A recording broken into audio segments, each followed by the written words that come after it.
एक तरफ monkey pox से इंसान पीड़ित है, वहीं दूसरी तरफ जानवरों के लिए एक वायरस पाकिस्तान के रास्ते राजस्थान और गुजरात में फैल चुका है, जिससे हजारों जानवर संक्रमित हो चुके हैं। संक्रमित होने वाले जानवरों में ज्यादा संख्या गायों और भैंसों की है। तो क्या इन संक्रमित जानवरों के दूध को कंज्यूम किया जा सकता है?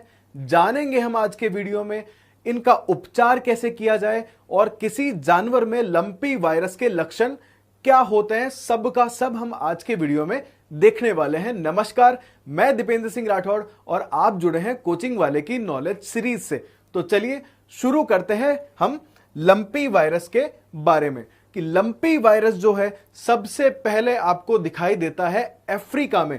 लगभग 1929 में एक पहला मामला लंपी वायरस का सामने आया था अफ्रीका में। उसके बाद ऐसे मामले मिस्र में भी आए, रोम में भी आए। इससे पहले 2019 में बांग्लादेश में भी हमने लंपी वायरस के बारे में देखा था। यह सेम मामला 2022 में, लगभग मार्च 2022 से यह मामला राजस्थान और गुजरात में आना शुरू हुआ। हालांकि यह बीमारी भारत से नहीं, पाकिस्तान के रास्ते होते हुए जैसलमेर और बाड़मेर में पहुंची और फिर वहां से राजस्थान के बाकी हिस्से और गुजरात के बाकी हिस्सों में फैल गई। तो आप देखेंगे कि अप्रैल से ऐसे मामले आने लगे थे। मार्च अप्रैल के आसपास आपको लंपी वायरस के बारे में सुनने को मिला होगा। हालांकि शुरुआत में डिजीज वायरस इतना फैला नहीं था, लेकिन अब वायरस की चपेट में बहुत ही ज्यादा जानवर आ चुके हैं। एक छोटा सा डेटा मैं आपके सामने रखना चाहूंगा। आप देखोगे कि राजस्थान और गुजरात की अगर हालत हम देखें तो राजस्थान में 1200 से ज्यादा ये वो मौतें हैं जो रिकॉर्डेड है। हालांकि अगर एक्चुअल में देखा जाए तो बहुत सारे डेटा को रिकॉर्ड ही नहीं किया जाता है। तो 1200 से ज्यादा गायों की मौत सिर्फ राजस्थान में हो चुकी है। उसके अलावा 25,000 से ज्यादा मामले आ चुके हैं गाय या भैंसों के संक्रमित होने के। लंपी वायरस का संक्रमण ज्यादातर जुगाली करने वाले जानवरों में होता है, जैसे गाय, भैंस, बकरी, भेड़। इन सब में आपको लंपी वायरस मिल सकता है। हालांकि इसके कुछ प्रकार हैं। तो जो गायों में फैल रहा है, गाय और भैंस में, इसे हम लंपी वायरस कह रहे हैं। ओके, ऐसा ही गुजरात में 1000 से ज्यादा गायों की डेथ हो चुकी है। उसके अलावा 37,000 से ज्यादा अधिक संक्रमित पशुओं का डेटा अभी तक मिल चुका है और ये अभी बढ़ते ही जा रहा है, क्योंकि लंपी वायरस का एक निश्चित इलाज नहीं है। हालांकि डेथ रेट को अगर आप देखोगे कि लंपी वायरस होने वाले जानवरों में से कितनों की मृत्यु होती है, तो मरने का डेटा सिर्फ 10% है, लेकिन संक्रमण एक से दूसरे तक बढ़ता चला जाता है।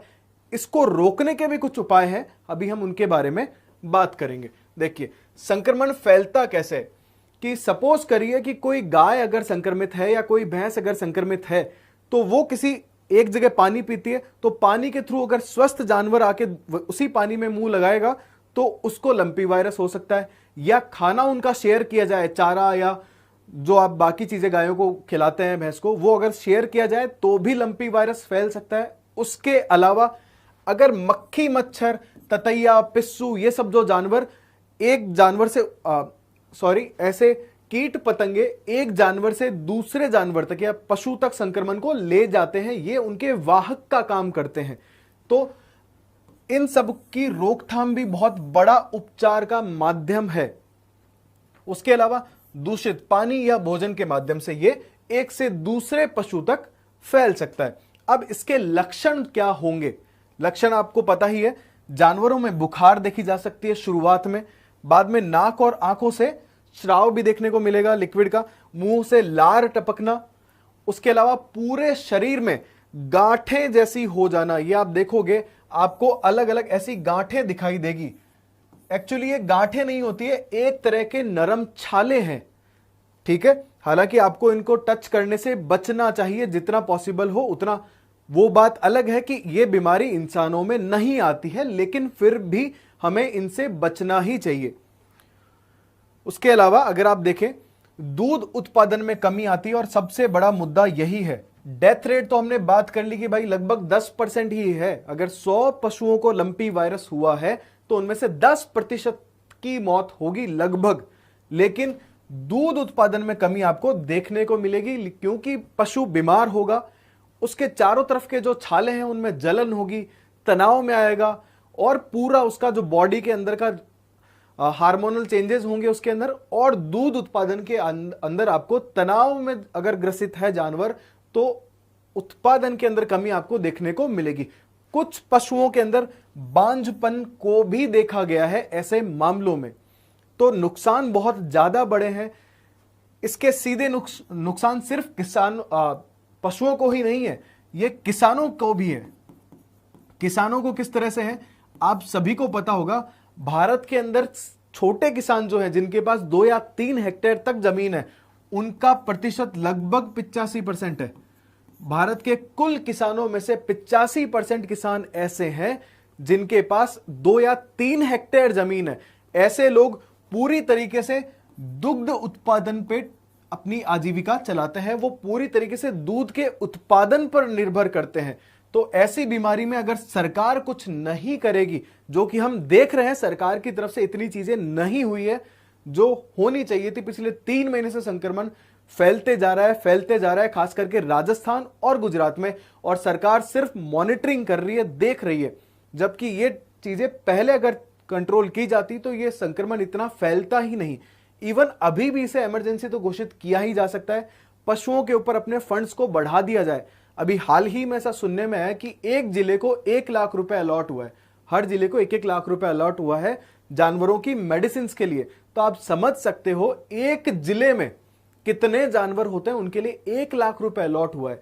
जबकि हमारे जो विधायक हैं, किसी भी पार्टी के हों, उन विधायकों के होटलों पे बैठने में ही कितना खर्चा हो जाता है चुनाव के टाइम पे, आप सबको पता होगा। तो ऐसी बीमारी में जिससे हमारे सीधे 85% किसान जुड़े हुए हैं, आप उस पर कुछ ध्यान ही नहीं देना चाह रहे हो। ठीक है, अब हम चलते हैं कि अगर आपके यहां कोई संक्रमित पशु है तो उसका उपचार कैसे किया जा सकता है। आपने देखा होगा गौशालाओं की स्थिति बहुत भयंकर हो रखी है अभी। अगर गौशाला के अंदर एक पशु संक्रमित है तो आप सबसे पहले एक काम कीजिए कि उस पशु को जो है अलग रख दीजिए, क्योंकि मरने वाले सिर्फ 10% है। बाकी के 90% का क्या होगा, आप इनको दवाई भी नहीं दोगे तो भी ये 2 से 3 हफ्तों में सही हो जाएंगे। बस करना सिर्फ इतना सा है, आपको इन पशुओं को अलग थलग रखना है ताकि दूसरे स्वस्थ पशुओं तक ये बीमारी ना फैल सके। तो इसके अलावा एक ऑप्शन है हमारे पास में, गॉट पॉक्स का टीका। गॉट पॉक्स किनको लगता है, बकरियों में जब ये लंपी वायरस जैसी बीमारी देखी गई थी तब बकरियों के लिए ये टीका बनाया गया था। अभी लंपी वायरस के लिए अलग से कोई टीका है नहीं, तो यही वाला टीका लगाया जा रहा है और सक्सेस रेट 70% तक निकल के आई है कि 70% तक इससे फायदा हुआ है जानवरों में गॉट पॉक्स का टीका लगाने के बाद। तो एक ये रास्ता है, ये किया जा सकता है। संक्रमित पशुओं को अलग रखना है, ये तो बहुत कॉमन सी बात है। उसके अलावा एंटीबायोटिक दी जा रही है, एंटीहिस्टामिन्स दिए जा रहे हैं, और एंटी इंफ्लामेटरी चीजें जो जानवरों के जलन वगैरह इन सबको कम करेगी मिला जुला के, ताकि वो तनाव में कम रहे। ठीक है, ये सब चीजें भी की जा सकती है। और सबसे बड़ा काम ये करना जरूरी है, कीट पतंगे जो है, मच्छर मक्खी जो है, उनके ऊपर काबू पाइए, क्योंकि ये क्या करेंगे, एक जगह से दूसरी जगह वायरस को लेके जाएंगे, भले ही आपने जानवर को अलग बांध दिया हो, क्योंकि ये उसके वाहक हैं, ये उसको उड़ा के लेके जाते हैं वायरस को एक जगह से दूसरी जगह। खुद संक्रमित नहीं होते हैं, पशु के बॉडी के ऊपर ले जाके छोड़ देंगे, और वो फिर जो गाय या भैंस है, जुगाली करने वाले जानवर जो हैं, उन तक पहुंच जाता है, और धीरे धीरे हमें लंपी वायरस के रूप में आपको उसके लक्षण दिखाई देने लगते हैं। तो ये कुछ चीजें हैं जो पशुओं के साथ की जा सकती है। सबसे बड़ा काम जो मुझे लगता है वो है कीट मच्छरों पे काबू पाना, और बाकी चीजें आप जानवर पे छोड़ दीजिए। अगर ये सब नहीं कर सकते हैं तो आप उसको अलग थलग रखिए, ऑटोमेटिकली वो सही हो जाएगा 2 या 3 हफ्तों में। अभी तक ऐसा ही कहा जा रहा है रिसर्च में। हालांकि आप ये गॉट पॉक्स का टीका ले सकते हैं, अभी निःशुल्क मिल रहे हैं, या कुछ नाम मात्र की कीमतें होगी। वैसे सरकार की तरफ से सुनने में यही आया कि कुछ गोल्डन किट जा रहे हैं जो जिनसे जानवरों को हेल्प मिलेगी इन सब चीजों के अंदर, क्योंकि हमारे पास में अभी स्पेसिफिक इलाज नहीं है। और बात रहती है फिलहाल के टाइम पे दूध और मीट कंज्यूम करने की। हालांकि भारत में गाय का मीट तो डायरेक्टली नहीं कंज्यूम किया जाता, लेकिन भैंस वगैरह के मीट जो है, भैंस के जो मेल बच्चे हैं उनका मीट मार्केट में जाता है। तो फिलहाल के लिए ये पूरी तरीके से सेफ है, कोई प्रॉब्लम नहीं है। इवन आप गाय का दूध सुरक्षित है। ये गाय का दूध अगर आप कंज्यूम करते हो तो आपको बस इतना सा ध्यान रखना है सावधानी के लिए, इंसानों में नहीं होता है वायरस, तो आप किसी गाय से डरे नहीं, दूर होने की जरूरत नहीं है। बस आपको छोटे मोटे उपाय रखने हैं। आप अगर दूध पीते हैं तो कोशिश कीजिए कि दूध जो है उसे उबाल के पिया जाए, और जो मीट है बाकी जानवरों का आप उनको अच्छे से पका के कंज्यूम करें, तो पूरी तरीके से आप सेफ है। क्योंकि इसका जो वायरस है लगभग 40 डिग्री के आसपास मर जाता है, वो उससे ज्यादा की गर्मी सहन नहीं कर पाएगा। और ये देख भी रहे हो आप, ये बारिश के मौसम में ज्यादा फैलता है और इस मौसम के अंदर जानवर भी ज्यादा तनाव में रहते हैं। तो आप देखोगे कि जब धीरे धीरे गर्मी बढ़ेगी तो ये चीजें ऑटोमेटिकली कम भी हो जाएगी, ठीक है।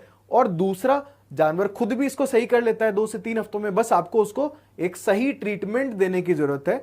तो इससे घबराने वाली जरूरत नहीं है। अगर आपको इलाज नहीं भी मिल रहा है तो सिंपल डू वन थिंग, कि आपको बस इन कीट मच्छरों का ध्यान रखना है और जानवर को पूरी तरीके से अलग कर देना है। यह सब था मेरी तरफ से आज के वीडियो में आपके लिए। जल्दी ही मिलेंगे नए वीडियो के साथ में, तब तक के लिए अपना ध्यान रखिए। धन्यवाद।